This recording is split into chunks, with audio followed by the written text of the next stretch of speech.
3 Meditations from a Wandering Heart.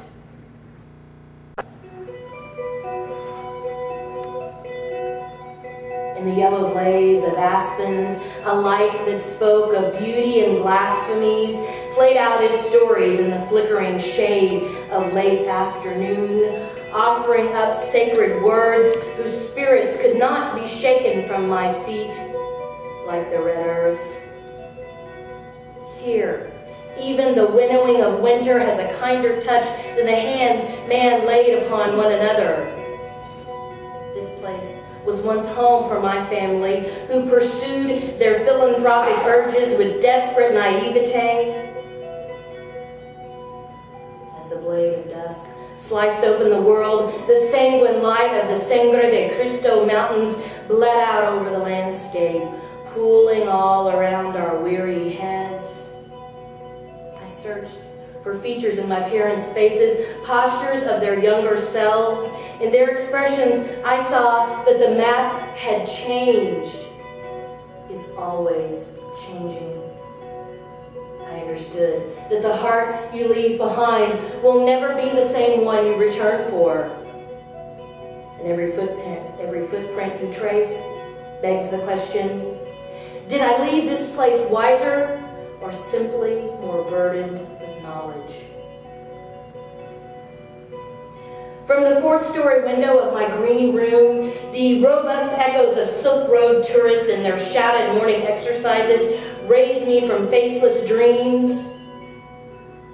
I count along silently in Japanese. After a month, I can still only count to 10. The black cloud-spewing factories of Xinjiang expel their shadows over a dimly lit afternoon where bicycle, tank, and sheep herd all share the same crowded streets.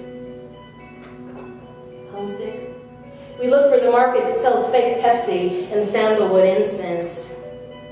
Small boys follow us down the sidewalk, chanting rhymes about fat, greedy, lazy Americans.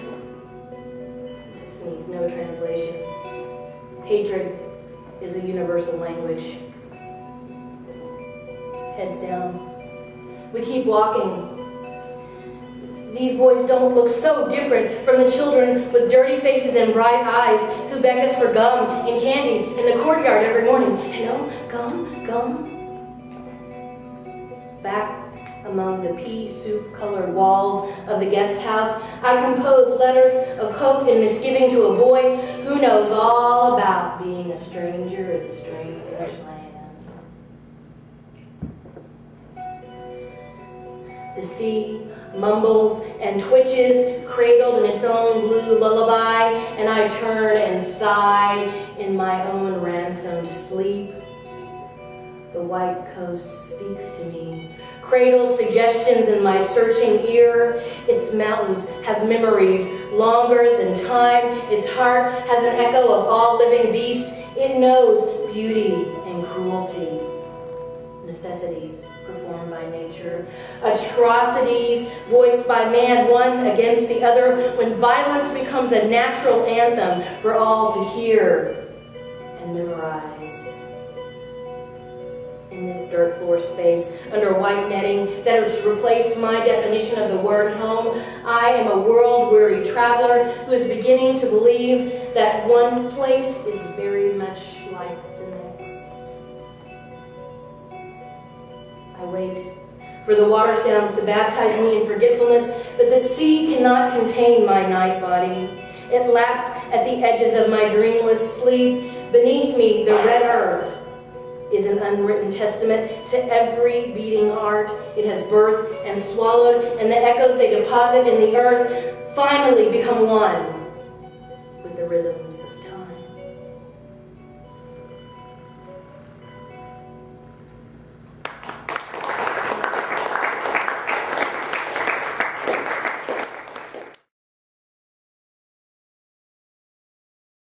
This is called the Weird Chick Blues.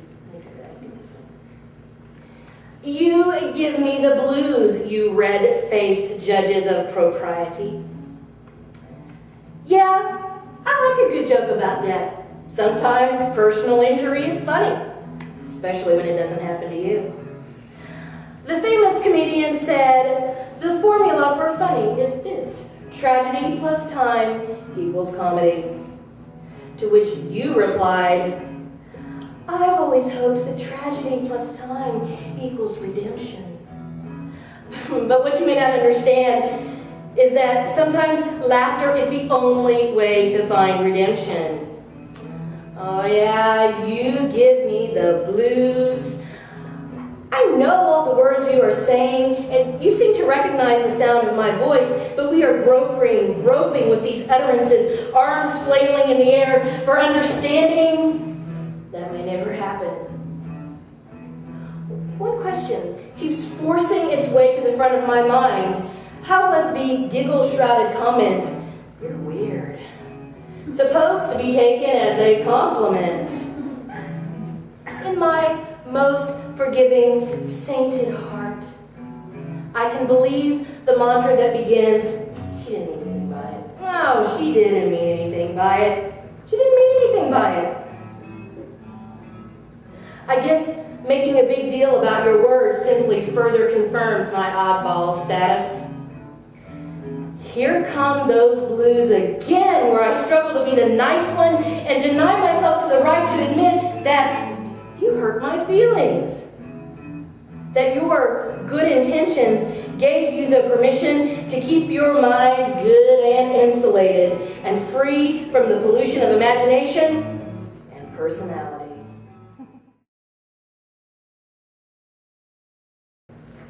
This is called folding the map.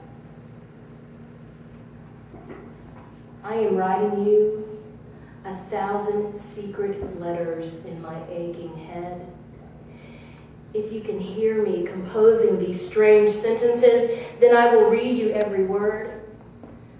But if your ears are filled with sweeter melodies now, then I will save them until your transatlantic heart has found its winding way to my doorstep again.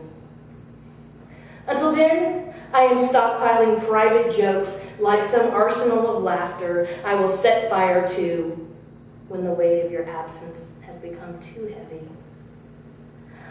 I am reluctantly carving out memories from a blank slab of time, hoping to chisel out some beauty in these hours of stone and silence.